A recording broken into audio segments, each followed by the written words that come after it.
সময়ের সাথে সাথে সবাইকে আমাদের পরিবর্তন হতে হয়। আসসালামু আলাইকুম বন্ধুরা, হাই আমি রেজিয়া। আমার এই ছোট্ট সংসারে তোমাদের অনেক অনেক ওয়েলকাম জানিয়ে আজকে আরও একটা ছোট্ট মিনি ব্লগ তোমাদের সামনে নিয়ে আসলাম। আশা করছি তোমাদের ভালো লাগবে।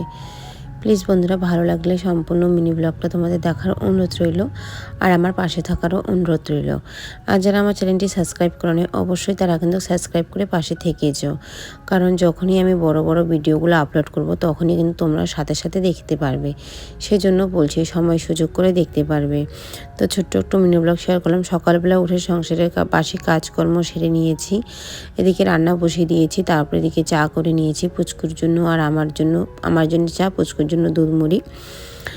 আর সকালবেলা আজকে উঠেছি কারণ তারা আছে, তো তারাটা হচ্ছে ছেলেকে আজকে চুল কাটাতে নিয়ে যাব সেই জন্য আর কি। তো আমার ছেলেকে আমার হাজব্যান্ডই নিয়ে যায়, কিন্তু আমাকে নিয়ে যেতে হবে আজকে। হাজব্যান্ড আর কি কাজে আছে সেই জন্য।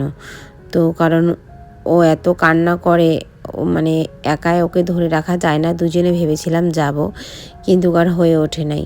তো আমার বড় ভিডিওটা সম্পূর্ণটাই তোমরা যারা দেখো নাই অবশ্যই কিন্তু দেখে নিও।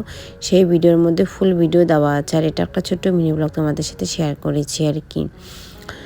তো ওকে আমরা যে নিয়ে যাব, ও কিন্তু খুব কান্না করে, কারণ যে মেশিনটার আওয়াজে। তো সেজন্য দুজনে ভেবেছিলাম ধরে নিয়ে যাব আর কি, চুল কাটাবো, কিন্তু হলো না। আমাকে একাই দাঁড়িয়ে থেকে ওখানে চুলটা কাটতে হলো আমার ছেলের। আর এদিকে রান্নাবাড়ি করে নিচ্ছি। তো তোমরা সবাই ভালো থেকো, সুস্থ থেকো। আল্লাহ হাফিজ। চ্যানেলটি সাবস্ক্রাইব করে পাশে